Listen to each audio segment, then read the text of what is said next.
Hey everyone, welcome back to another hardware news recap. Lots of news this week. Sunny Cove, of course, dominated the news cycle, but also some interesting discussion from MIT on a new 2.5 nanometer transistor, 3D transistor approach using FinFET design. But the interesting thing is that it's a new manufacturing technique involving basically an ion cannon. So we're talking about that for this week. Very interesting stuff, and the future of manufacturing process for transistors and silicon, although a very distant one at that. Rumors on AMD Vega 2 are in the news, as well as rumors on the RTX 2060 becoming less of a rumor every day. And then also some more brain drain going on with AMD as more talent goes to Intel.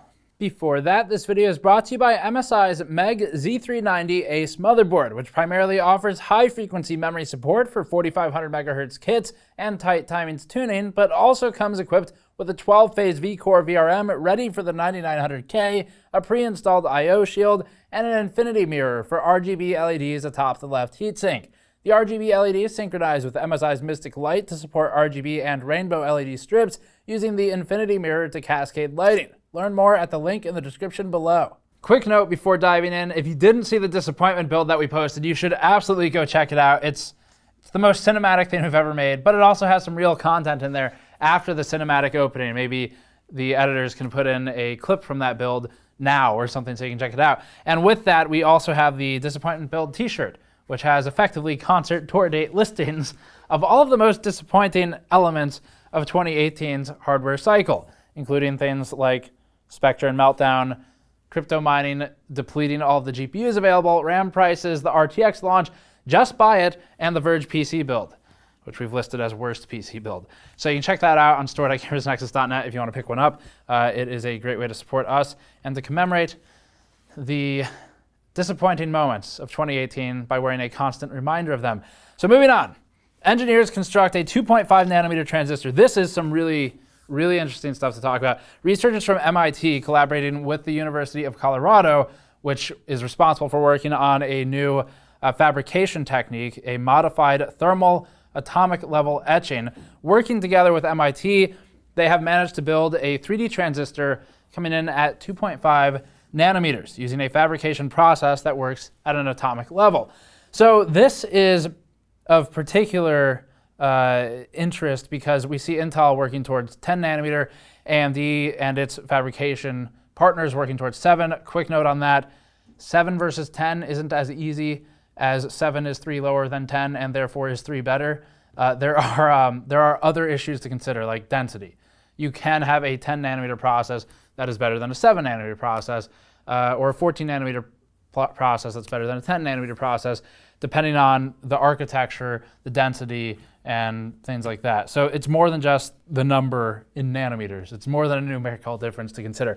That said, though, it is important to continue to shrink things so that the amount of transistors in a given area can increase as well and density goes up.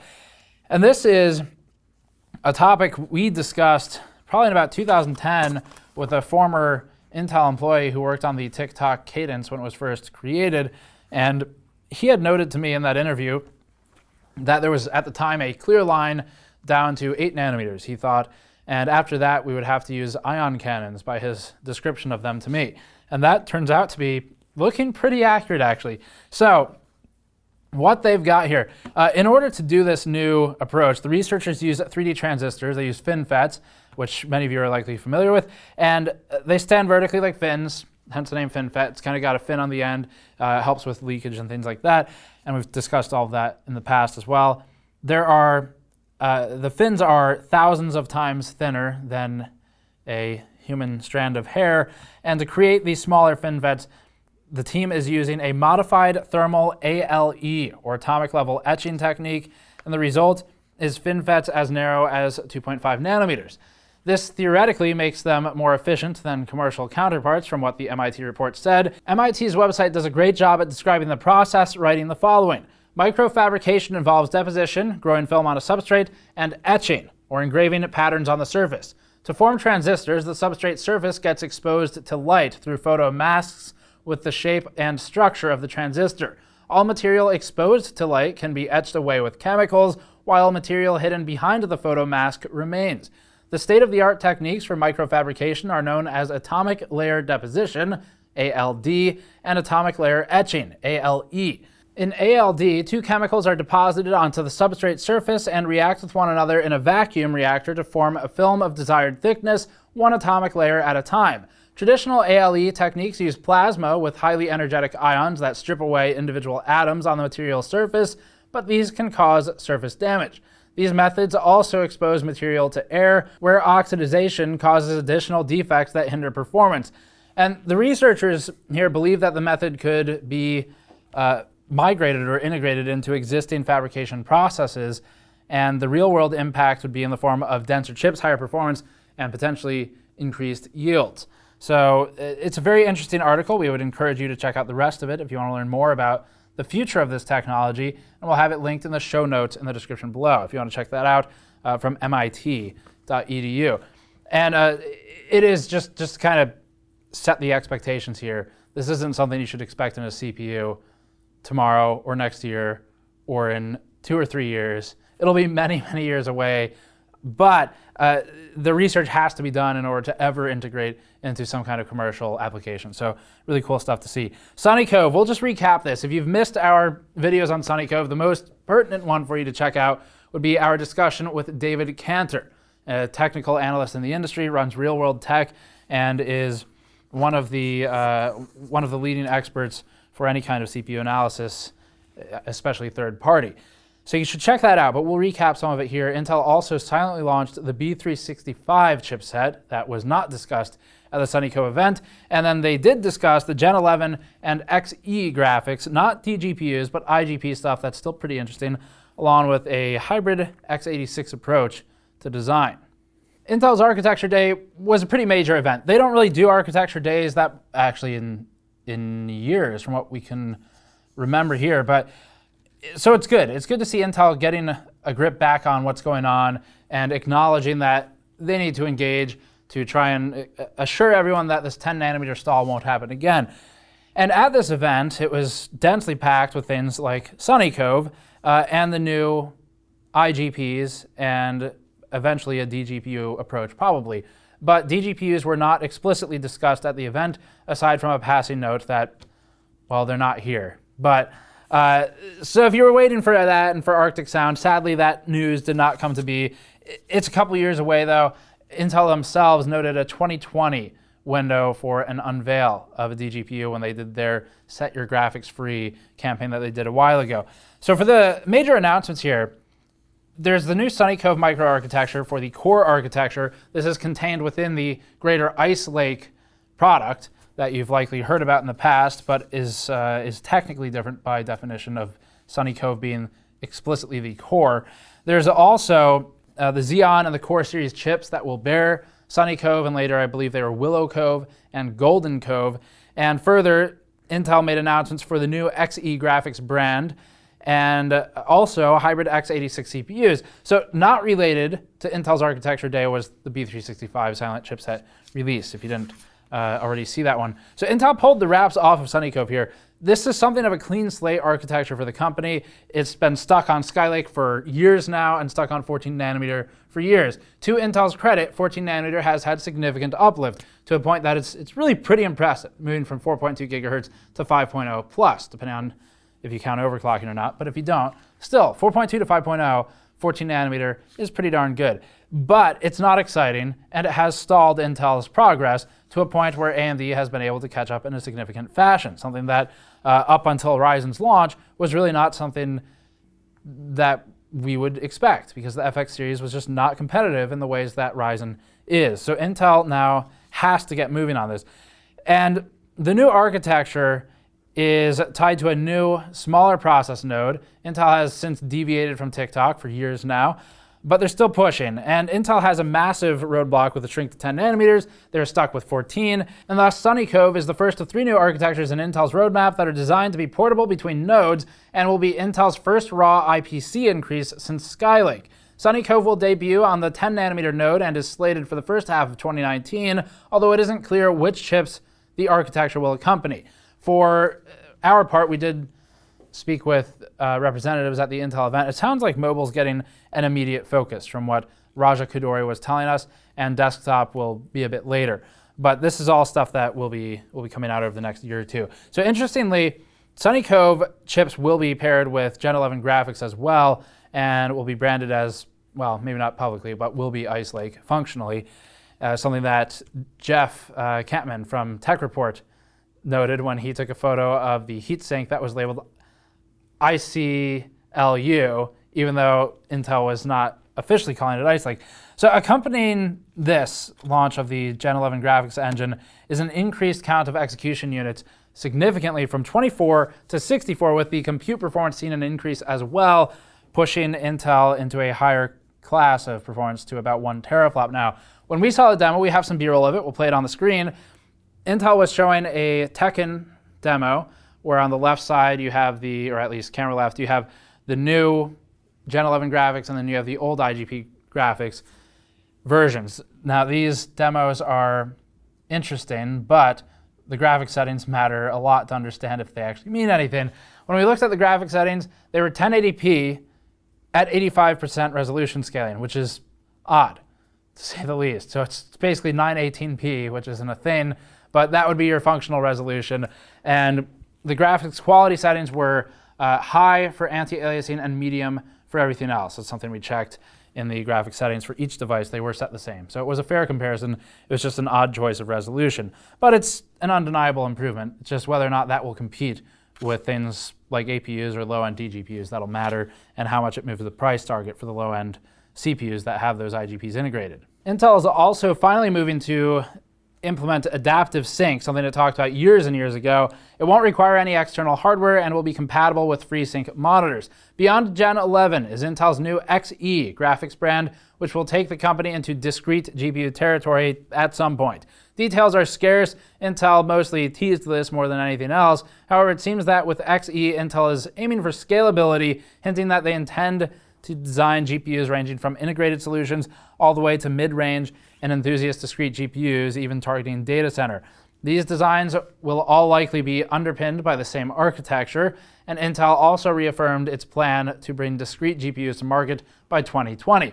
And lastly, Intel debuted a new hybrid x86 processor, as they called it, and this is built with the new 3D chip stacking process, Foveros, which is, as they told us, I believe Greek for awesome, although I haven't really looked too much into that, but Foveros is what they're calling it, and this will allow various dies and silicon to be stacked, something about which we spoke with David Cantor previously. So this is used in conjunction with EMIB, or embedded multi-die interconnect bridges. It'll allow chips to be built with a mix and match approach, combining CPUs, IGPs, and different I/O elements with a high-speed interconnect. Intel demonstrated a working sample for an unnamed customer, whereby Intel combined one Sunny Cove core and 4 Atom cores in a 10nm design, coupled with a separate 22nm I/O chip connected through TVS, or through Silicon Via. Intel announced that they're planning to roll out an entire product with Foveros-designed chips coming out, or entire product line. As an aside, for that B365 chipset, it's a 22nm variant of the 14nm B360. You can think of this as similar to the previous news of the H310C chipset, which was a specific deviation from the 14nm process so that Intel could free up fab space and have partners produce the new extra low-end chipset.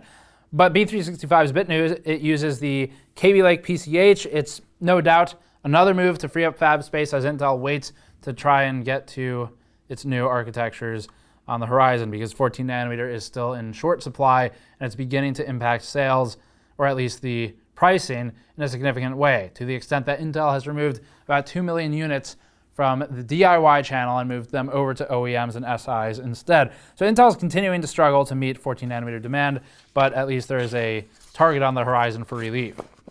New reports of AMD filing a trademark for a new Vega logo suggest that the company isn't done with Vega just yet. Looking at the logo, one could interpret it two ways, either Vega 2 or as the Roman numeral 7, VII, denoting a 7nm shrink, depending on how much you want to read into it. Further fueling the Vega refresh rumor mill is the discovery of a new device ID in the Linux drivers. Phoronix saw 1 new Vega 20 ID and 6 new Vega 10 IDs. While logos and device IDs can only lead us to speculation, it's pretty clear that AMD is planning something with Vega and that it's not completely gone with 64 and 56. So this will presumably exist alongside or just before Navi, and hopefully we'll learn more at CES 2019. We already have meetings booked for just about every manufacturer, so make sure you check back in early January for our coverage of that. Maybe they'll have something there for us to look at. Also in the rumor mill, the RTX 2060. Now less and less of a rumor as more reports come out. It packs 1920 CUDA cores. The leaks suggest that this is launching early next year, and also asserts that the 2060 will boast 1920 CUDA cores and the TU-106 GPU silicon. The card is also rumored to have 6 GB of GDDR6 memory. Unsurprisingly, comparatively, the current crop of GTX 1060s run 1280 CUDA cores, 6 GB of GDDR5 or GDDR5X after a recent refresh. Still no word on tensor cores or real-time ray tracing for the 2060 cards, but they do have RTX branding. And along with many others in the tech space, we've speculated that the 2060s might not really have enough power there, raw performance, to drive real-time ray tracing in any meaningful fashion, unless you're going to play it at 720p or something. So we'll see. We'll see what happens. But we're just around the corner from when announcements typically happen. So keep an eye on the space as we move towards CES in first quarter 2019. The next news item is an industry news item, but it's an important one. This is following several hirings that Intel's done from AMD. So it's kind of a brain drain going on right now, where a lot of AMD talent in RTG specifically, or the Radeon Technologies Group, is moving over to Intel. The most notable of these in recent history was Raja Koduri, who was functionally the head of RTG at AMD when he was there. And Raja has been at Intel for about a year now. Along with Raja went Chris Hook, one of the marketing leads at AMD, and also Ryan Shrout from PC Perspective. Since this change, though, another hardware reviewer, Damien Triolet, I believe it's pronounced, from hardware.fr, has headed to Intel. And Intel poaching more talented AMD RTG members, because Damien here, although used to specialize in GPU reviews at the hardware.fr French review website, was since employed by AMD and is now being brought over to Intel. As of November 2018, it seems like Damien's jumped ship to Intel and is now in a position of technical marketing, again, within Intel's gaming and graphics department that's recently grown. And Intel also recently snatched up, again, Ryan Shrout, formerly of PC Perspective, another former reviewer. Moving on to the last news item, Nvidia shares slide again to half value now of the recent high, and a major investor, SoftBank, wants out. So we recently reported on Nvidia's earnings and how they suffered what Jensen Huang, CEO of Nvidia, called a self-induced, quote, crypto hangover, as it would seem the hangover isn't subsiding anytime soon because Nvidia put a lot of eggs in the cryptocurrency basket, which failed to really pan out when the bubble burst, at least for mining anyway. So Nvidia has been left as a result with excessive amounts of GPUs in the channel, particularly GTX 1060s. And this is something we discussed previously, where 1080s, 1080 Ti's leading up to RTX launch were finally starting to drop in price because it was time for those manufacturers who got stuck with the bill of all the GPUs to dump their inventory. AMD got affected as well, so they didn't escape the, as Nvidia called it, crypto hangover completely unscathed either. But as such, Nvidia's had to temper its Q4 earnings expectations with this new dose of reality, and they've lowered the expectation by more than $1 billion. Subsequently, the stock market shares have started tanking in price, taking a nosedive recently, and that nosedive seems to have not found a bottom quite yet. Nvidia's shares recently hit roughly half of their peak value, from $289.36 to $149, at least as of the time of this video. Worse yet, one of Nvidia's biggest shareholders, the SoftBank Group, wants out, according to a report from Bloomberg. So SoftBank is considering selling sometime next year after Nvidia's less than stellar stock market performance. The company originally invested $3 billion in 2017 and has since profited about $3 billion. They might just be leaving anyway to get that, to collect on that check of 100% profit. Not bad. So that's it for hardware news. As always, you can catch up with additional coverage by subscribing to the channel. Go to store.gamersnexus.net to pick up one of our new Disappointment Build shirts, as is hanging right there. And go to patreon.com/gamersnexus to help us out directly. We'll see you all next time.